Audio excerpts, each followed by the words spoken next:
বাচ্চাটা একটু ভালো আছে, ভ্যাকসিন হয়েছিল। আর এই যে ওর গায়ে যে এই যে গায়েগুলো সেদিনকে এমন অবস্থা হয়েছিল, মানে যেদিনকে ওর ভ্যাকসিনটা হয়েছিল সেই বাতাসা আছে না, বাতাসার মতন দেখি পুরো ওতরা দিয়ে গেছিলো।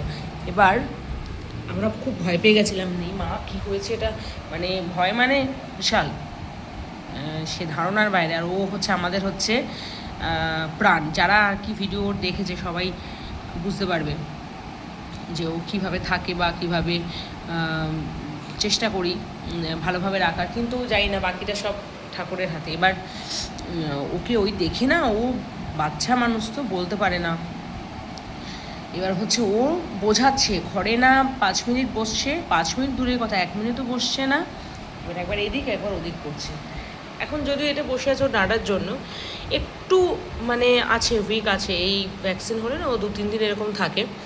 আর ভ্যাকসিনটা ওকে করে মেনলি হচ্ছে ওর শেখর বলে একজন আছেন দাদা, উনি ওর ভ্যাকসিনটা মানে এত বছর, মানে আমাদের আগের যে কুকুরটা ছিল তারও, আগের যে বাচ্চাটা ছিল তারও ছিল, উনিও ভ্যাকসিন করতো। কিন্তু আর একে তো একদম ছোটো, মানে 32 দিনের বাচ্চা, একে ওই ভ্যাকসিন করে।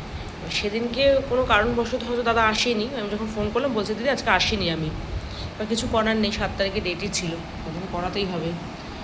আর ওই জন্য ওর এরকম হয়ে গেছিলো। এবার মোটামুটি হচ্ছে যারা ওকে খুব ভালোবাসে সবাই জিজ্ঞেস করছিলো যে এখন বাচ্চাটা কেমন আছে, কী বৃত্তান্ত। বাচ্চাটা মোটামুটি এখন একটু বেটার আছে, তবে সবাই একটু আশীর্বাদ করবেন যে ও সব সময় যেন সুস্থ থাকে। আজকে মহাদেবের দিন, ঠাকুর জানি সব অবলা যাদের বাচ্চা তাদের সবাইকে জানি খুব ভালো রাখে। সবাই ওকে একটু আশীর্বাদ করবেন যে ও জানি খুব ভালো থাকে। আর ও যদি ভালো থাকে তাহলে আমরা ভালো থাকবো। আর আমাদের দুজনের ও হচ্ছে প্রাণ। অনেক আমি ওকে নিয়ে ফাইট করেছি, যে কিছু নিজের মানুষও আছে যে ওকে রেখেছি, ওর টয়লেট করা নিয়ে, ও পটি করতো, সেগুলো আমার অনেক আছে, আমি প্রমাণ রেখেছি, সেগুলো আমি সোশ্যাল মিডিয়া করতে চাই না। এবার গায়ে ও পটি করেছে, হয়তো রাস্তার কুকুর হয়তো পটি করে গেছে, সেটা হয়তো আমাদের উপর মানে আরোপ করা হয়েছে যে আমার বাচ্চাটাই ইয়ে করেছে। এইসব ভিডিও অনেক আছে। যাই হোক, আমি অত কিছু এখন পুরোনো বিষয়ে ঘাটতে চাই না। বাট এখন ওকে নিয়ে আমি এই জিনিসটা ফাইট করে যাচ্ছি। সবাই বলে, আমি দেখছি যখন খুব বাড়াবাড়ি হবে তখন বিষয়টাকে নিয়ে ভাববো, টয়লেট করা নিয়ে, এই করা নিয়ে। এবার কিছু মানুষ এরকম আছে, তারা ঠাকুরের কাছে পে করে জানি তারাও হচ্ছে পরজন্মে ওরকম হয়, তাহলেই বুঝতে পারবে ওদের এই বাচ্চাদের ফিলিংটা, মানে এদের ফিলিংস যেটা আছে সেটা বুঝতে পারবে।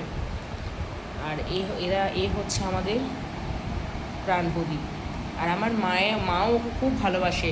ও যদি দিদুন বাড়িতে যায়, ভিডিওটা একটু বড় হচ্ছে ঠিকই, ও যদি দিদুন বাড়িতে যায় না, ও হচ্ছে মানে অনেক ইয়ে করে, মানে মাও ওকে খুব ভালোবাসে আর কি। আর এখানে এরকমভাবে বসে আছে, এই দেখুন একটু লাল লাল লাল লাল আছে, তাও হচ্ছে কি বাবা একটু দেখাই, মামা দেখি, আমার দিকে তাকাও, করে না। এবার ওকে ও এখানেই শুয়ে থাকবে।